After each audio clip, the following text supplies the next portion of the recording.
सोचिए, आप पटना की सड़कों पर हैं और आपको एक गुलाबी बस दिखती है। अब ये सिर्फ एक बस नहीं है, ये एक आइडिया है, एक सोच है।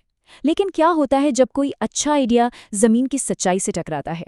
आइए इसी सफर पर चलते हैं। तो ये कहानी शुरू तो होती है एक बिल्कुल आम सी बस यात्रा से, लेकिन बहुत जल्द ये कुछ और ही बन जाती है। एक ऐसा सफर जो हमें सोचने पर मजबूर कर देता है, पॉलिसी के बारे में, पावर के बारे में और सबसे बढ़कर हम लोगों की भूमिका के बारे में।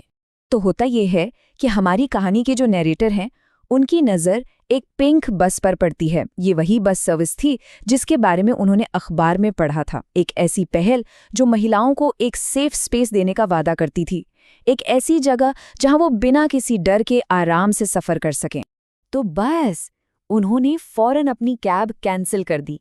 मन में एक उत्सुकता थी कि चलो प्रगति के इस नए सिंबल को खुद एक्सपीरियंस किया जाए। वो ये देखने के लिए एक्साइटेड थी कि क्या ये बस वाकई उस बदलाव की निशानी है जिसकी पटना जैसे शहर को कितनी ज़रूरत है। अब बस के अंदर का माहौल देखिए। एक महिला कंडक्टर हैं जो बड़े कॉन्फिडेंस के साथ अपना काम कर रही हैं। उन्होंने यूनिफॉर्म नहीं, साड़ी पहनी हुई है और उनको देखकर ऐसा लगता है मानो वो बिहार की वर्किंग विमेन के एक नए दौर की मिसाल हों। लेकिन यहीं पर एक सवाल भी खड़ा होता है। एक ऐसा सिस्टम जहां बिना टिकट के सफर करना मतलब आम बात हो, वहां एक कंडक्टर, और वो भी एक महिला कंडक्टर, उसके लिए ईमानदारी से अपना काम करना कितना बड़ा चैलेंज होगा।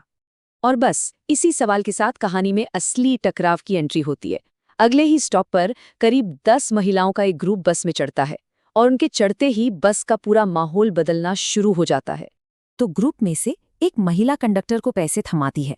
कंडक्टर पैसे गिनती है और बड़े आराम से कहती है, ये पैसे तो सिर्फ 5 टिकट के हैं, बाकी के पैसे?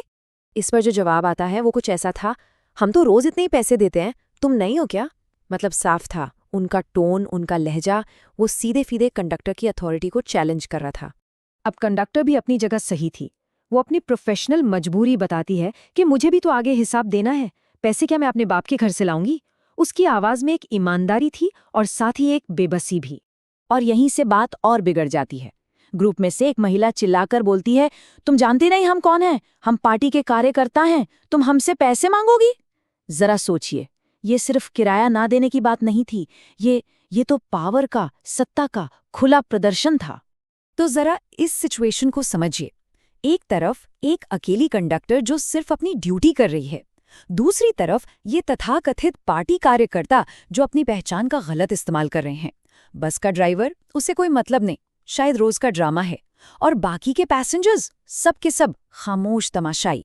लेकिन कहते हैं ना, हर कहानी में एक टर्निंग पॉइंट आता है, और इस कहानी का टर्निंग पॉइंट तब आया जब हमारी नरेटर ने, जो अब तक सब कुछ चुपचाप देख रही थी, फैसला किया कि बस अब बहुत हुआ। उन्होंने बहुत शांति से लेकिन उतनी ही मजबूती से उस ग्रुप से कहा। उन्होंने कहा कि आप लोग अपनी पहचान का गलत फायदा उठाकर एक सरकारी सेवा का दुरुपयोग कर रही हैं। और इस एक आवाज ने बस में छाई पूरी खामोशी को तोड़ दिया। बस एक चिंगारी की जरूरत थी। नरेटर की हिम्मत देखकर बस में बैठी दूसरी औरतें भी बोलने लगीं। एक के बाद एक सबने उन कार्यकर्ताओं के खिलाफ आवाज उठाई। अब वो चुप्पी का बांध टूट चुका था। खैर, आखिरकार वो पार्टी कार्यकर्ता अपने स्टॉप पर उतर गईं। उन पर इस पूरे विरोध का कोई खास असर दिखा नहीं, लेकिन उनके जाने के बाद बस में एक शांति छा गई, और उसी शांति में हमारी नैरेटर और उस कंडक्टर की आंखें मिलती हैं। और उसी एक नज़र के बाद कंडक्टर ने जो कहा, वो शायद इस पूरी कहानी का, इस पूरे अनुभव का निचोड़ था। उन्होंने कहा, मैडम, ये बिहार है, सरकार सिस्टम तो बना देती है, लेकिन पब्लिक ही उसे नोच डालती है। कितने गहरे और कितने निराश करने वाले शब्द थे ये। तो सवाल ये उठता है कि एक छोटी सी घटना हमें सिखाती क्या है? असल में ये हमें पॉलिसी यानी नीति और लोगों के बर्ताव के बीच की एक बहुत बड़ी खाई दिखाती है। ये हमें याद दिलाती है कि सिर्फ कागज पर अच्छी पॉलिसी बना देना ही काफी नहीं होता। देखिए, पिंक बस का आइडिया क्या था? महिलाओं के लिए एक सुरक्षित जगह, विमेन एम्पावरमेंट का एक जरिया। लेकिन हकीकत में क्या हुआ? वो बस एक मंच बन गई, डराने धमकाने का, पावर का गलत इस्तेमाल करने का और नियम तोड़ने का। तो इस पूरे अनुभव से हम क्या 3 बड़ी बातें सीख सकते हैं? पहली बात, कोई भी पब्लिक सर्विस उतनी ही अच्छी हो सकती है जितने अच्छे उसके नागरिक होते हैं। दूसरी, कि तरक्की के लिए सिर्फ नेताओं की नहीं बल्कि जनता की भी जिम्मेदारी बनती है। और तीसरी, और शायद सबसे ज़रूरी बात, कि असली बदलाव सिर्फ पॉलिसी से नहीं आता, वो हम जैसे आम लोगों की हिम्मत से आता है। और इसी सोच के साथ एक आखिरी सवाल कि अगर कोई सिस्टम हम सबके अच्छे के लिए बनाया गया है, तो उसे कामयाब बनाने की असली जिम्मेदारी किसकी है? सिर्फ सरकार की या फिर हम लोगों की भी? इस पर सोचने की ज़रूरत है।